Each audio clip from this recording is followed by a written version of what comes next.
रमा नाम की एक स्त्री थी जो किसी गांव में रहती थी।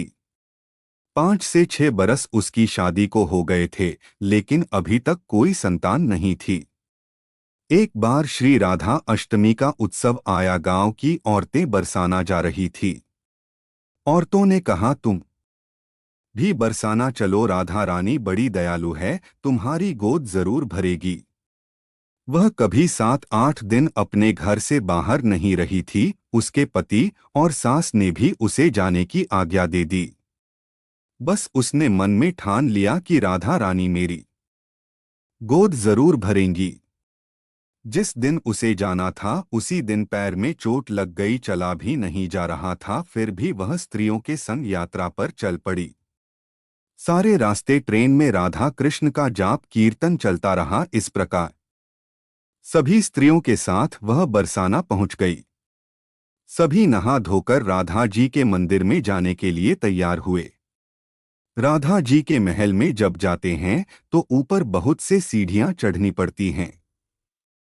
जैसे सीढ़ियां चढ़ने लगे वह स्त्रियों को बोली, तुम लोग आगे आगे चलो, मैं धीरे धीरे सीढ़ियों से आ रही हूँ।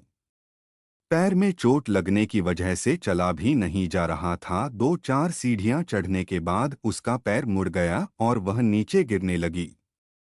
तभी एक 7-8 साल की कन्या ने उसका हाथ पकड़ लिया। रमा बोली, बेटी, आज अगर तुम ना होती तो मैं नीचे गिर गई होती।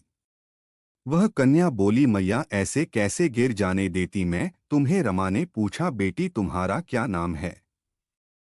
वह बोली, लाडो नाम है मेरा, यही पास में रहती हूँ। वे दोनों सीढ़ियों पर बैठ गए। लाडो कहने लगी, मैया मेरे लिए क्या लाई हो?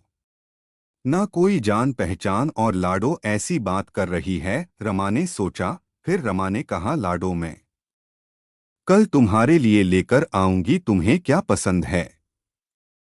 लाडो बोलती है, मुझे नथनी, गले का हार, कान के कुंडल, चूड़ियां, मेहंदी, घाघरा चोली, यह सब चीजें पसंद है, कुछ भी ले आना। इतना कहकर वह बालिका भाग गई।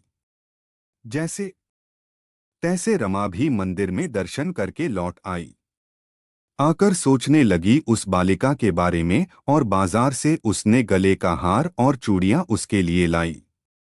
अगले दिन वहीं जहां मिले थे वह लाडो उसका इंतजार करते मिली। चूड़ियां और गले का हार जैसे उसे दिया, वह बोली, बस इतनी सी ही, और चीजें नहीं लाई, और वह मुंह फुलाकर बैठ गई। तब रमा बोली, अभी मैं 8 दिन यहीं पर हूँ, रोज तुम्हारे लिए कुछ ना कुछ लाया करूंगी। यह सुनकर लाडो उसकी गोदी में बैठ गई और गले से लग गई। रमा तो रोने लगी, उसे जैसे एक संतान मिल गई। खूब प्यार से उसके सिर पर हाथ फेरा, ऐसे ही वह फिर चली गई। रमा ने मंदिर से आकर घाघरा और चोली उसके लिए बनवाए। ऐसे ही रोज कुछ ना कुछ वह उसे देती। एक दिन रमा कहती है, अब यह सारी चीजें मुझे पहनकर भी तो दिखा कैसी लगती है। लाडो बोली, कल राधा अष्टमी है, कल पहनूंगी। इस बार लाडो के साथ एक लड़का भी था। उसे देखकर रमा ने कहा, आज पता नहीं मेरे मन में क्या आया, मैंने एक धोती और मुकुट मोर वाला लिया है, क्या मैं इसे दे दूं? लाडो बोली, यह कनुआ है, मेरे साथ ही रहता है, हाँ तुम इसे दे दो। ऐसा कहकर वे दोनों सामान लेकर चले गए। अगले दिन राधाष्टमी थी। जब रामा सीढ़ियों पर आई वहां उसे आज कोई ना मिला। बहुत इंतजार के बाद जब वह मंदिर में पहुंची तो वहां बहुत भीड़ थी, कीर्तन और नृत्य हो रहा था। इसी तरह भीड़ को चीरती हुई वह आगे पहुंची और वहां देखकर राधा जी को देखा और ठाकुर जी को देखा। वही सामान सब जो वह लाई थी उन्होंने धारण किया हुआ था।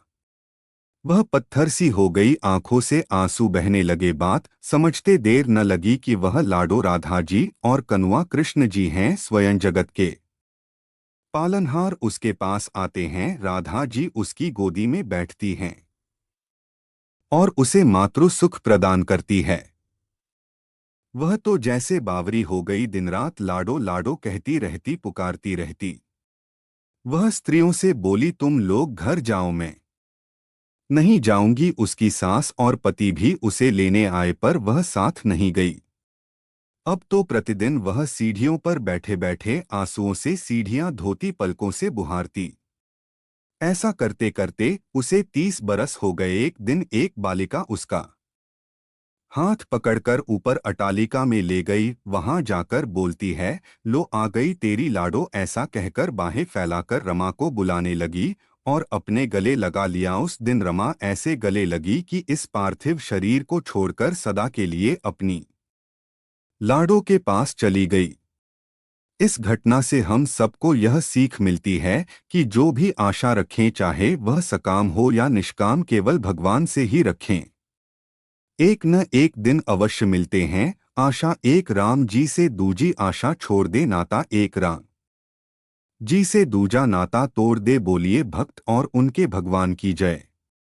बरसाने वाली सरकार की जय हो। श्यामा प्यारी कुंज बिहारी की जय। श्री कुंज बिहारी श्री हरिदास की जय। जय जय श्री राधे रमान।